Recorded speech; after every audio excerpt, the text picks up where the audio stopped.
बतावा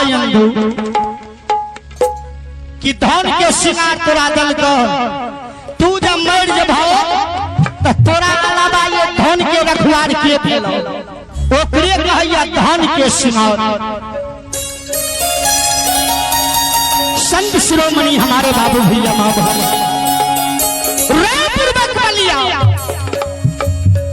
हमरा तू कहे छ धर्म के बनियार बनेले ताम तुलसी अक्षत गंगा जल दै छ भागल कि नहीं भागल यनदो यखनी जब हमारा हाथ बांधल नहीं रहती है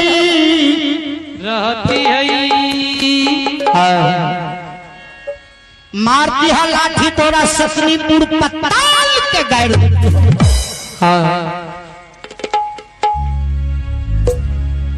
अंधुबा मूर्छा के शिकार जमीन पर गिर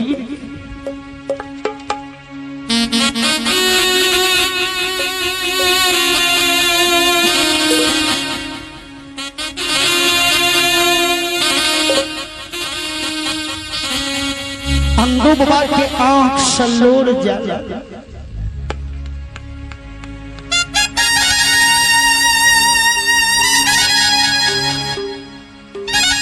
कि हमरे द्वार में 14 कोस के डाली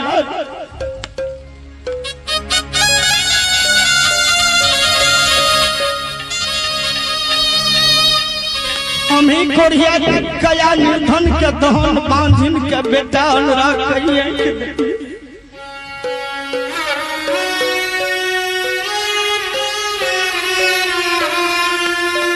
हमरा तो इतना बुद्धि न रहे यादव जी कहियो नहीं धर्मराज बाबा से एगो बेटा मांग लिए कहियो नहीं धर्मराज बाबा एगो ले लो बहु संतान हमरा मखमा में दू के दिल कई नहीं हो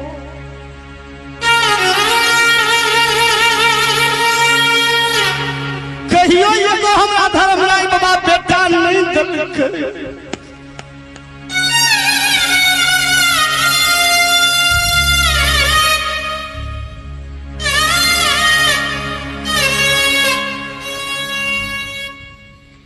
अंधु बाबा के बेनी बाबा कल के ओ अंधु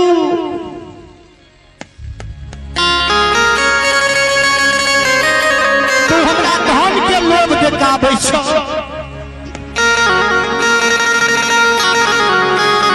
आ हमर ये गंगा राज घाट में प्राण किया न चल जेतै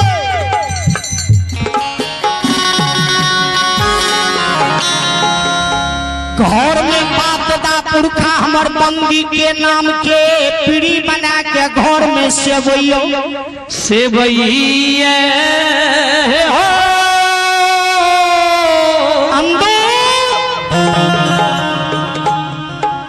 हे हो मारा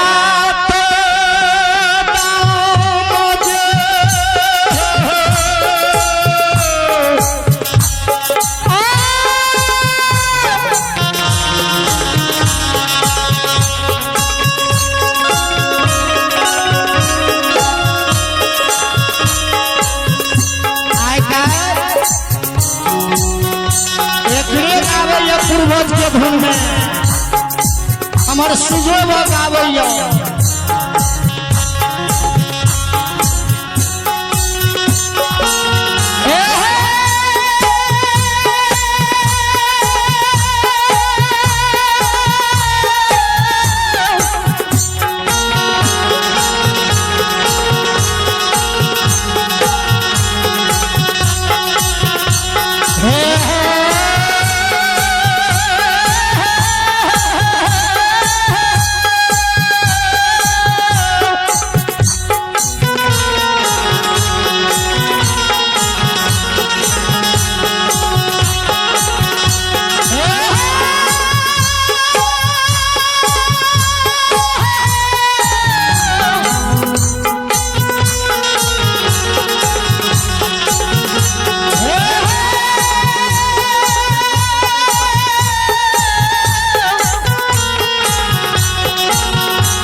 नहीं देते।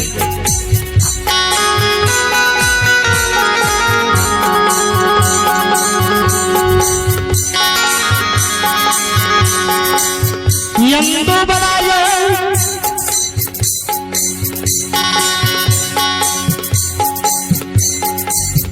काल झरने के बेनी वाला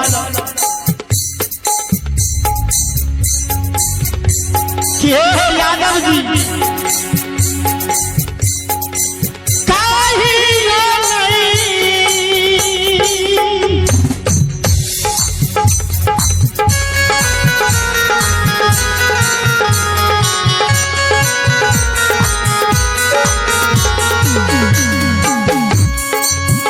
चलो पुरस्कार को सुरेंद्र कुमार, आइए आप भगवान के दरबार में सुरेंद्र कुमार का सुपुत्र है कामेश्वर यादव। हमारे कामेश्वर बाबू और से भगवान के दरबार में 1 से 1 रुपए का पुरस्कार दिए हैं।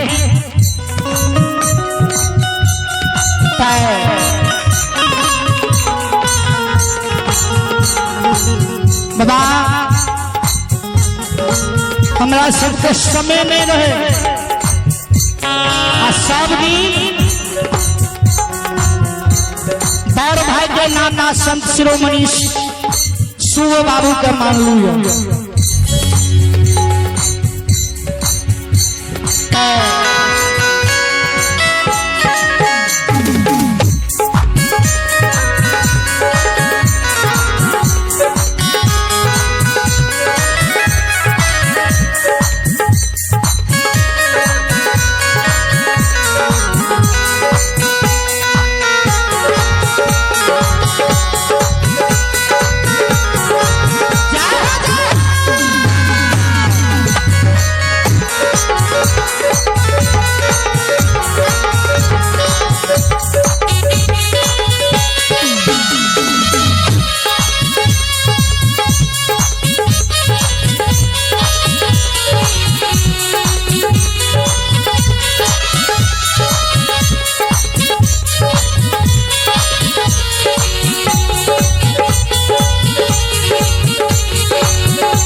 समय 4:30 भागे लिया, 5 बजे के समय और कहीं बोले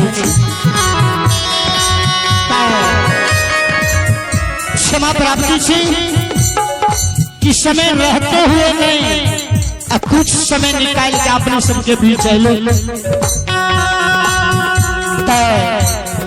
हम श्री सुजय बाबू से हम आग्रह करेंगे कि आप जो मंडली होता है वो मंडली के भले के कृपा करो।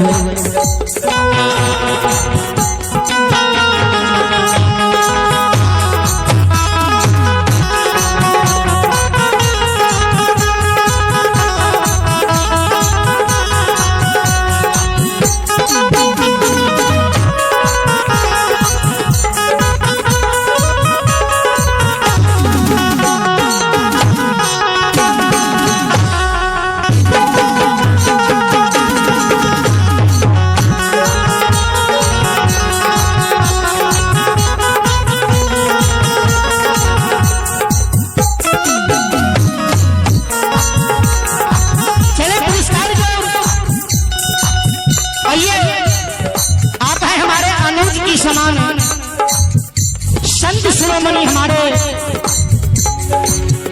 अनुज की समान यानी कि छोटे भाई की समान है संत शिरोमणि बिलास पंजियार और से श्रद्धालु और से भगवान के दरबार में 51 रुपए का पुरस्कार दिए। माँ सरस्वती उनकी कंठ में विराज करे, माँ सरस्वती उनकी मंडली में सुमति दे, बाला भोले भंडारी भर रखे, तानी दाता की जय हो, तानी की नगर की संत समाज की जय हो।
चले पुरस्कार की ओर। समाज सेवी हैं, ये समाज सेवी हैं, आरजेडी नेता हैं श्री मनोज यादव जो कि टीपरा निवासी है। हमारे मनोज बाबू और से भगवान के दरबार में बड़ी उदार दिल से 1,000 रुपए का पुरस्कार दिए हैं। भगवान श्रद्धालु की नैया को पार करें, भगवान उनके घर परिवार में सुख और शांति का मंगल कामना करें।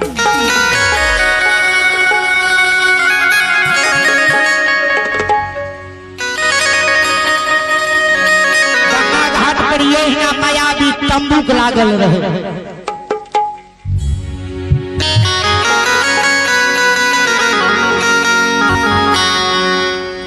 अंदुबा आब के मोन गिरा के बाबूजी वही मायावी तंबूक में आब के बैस गए। अंदु बाबा जी का नहीं रहे, धर्मराय बाबा पूछे अंदु से किया का नहीं छो, किया का नहीं छो, किया तोरा अंदु एक आंसू जा लागल।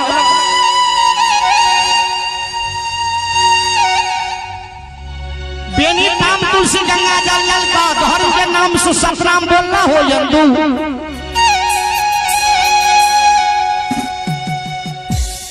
अंदु बाबा कहल के धर्मराय बाबा से ठाकुर जी यादव जी धर्म के पनियार नहीं बनो,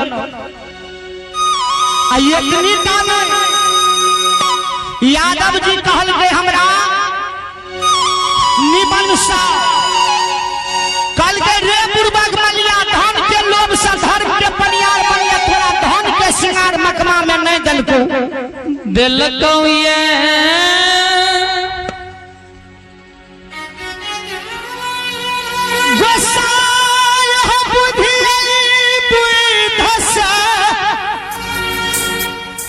मकुमा में हमारा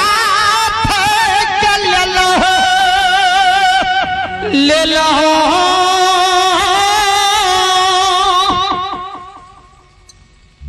कहियो तू हमरा मकमा में एगो बेटा या बेटी एगो ले लो या को संतान नहीं दे। धर्मराय बाबा कल के अंदो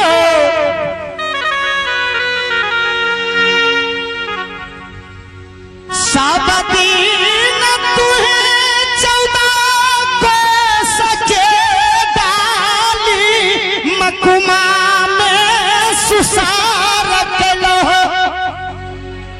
केलो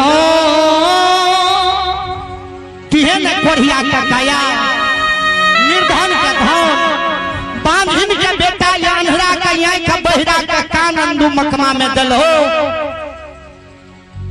तुहे न हो।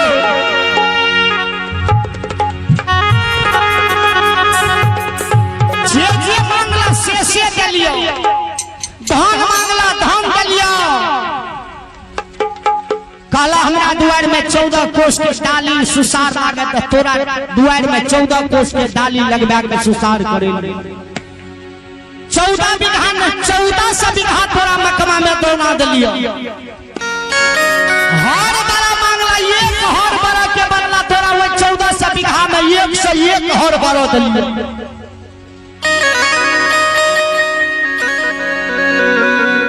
अंदो जे मांगला से दलिया याद करो। कहियो तू मकमा में हमरा एगो बेटा मांगला है अंदो हो, कहियो एगो लेला है अबो का संतान हमरा से अंदो तू मांगला कि हम मर जेबे त हमरा से वंश बढ़े खातिर एगो हमरा बेटा दादा केना का तोरा अंदो बेटा दती हो। कहियो नहीं मकुमा में बेटा मांगल त केना का तोरा हम बेटा दती हो।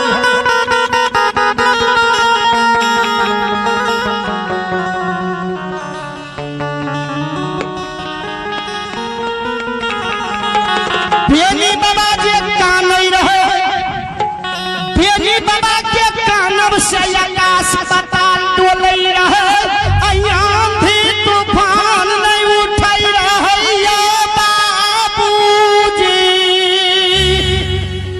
बाबूजी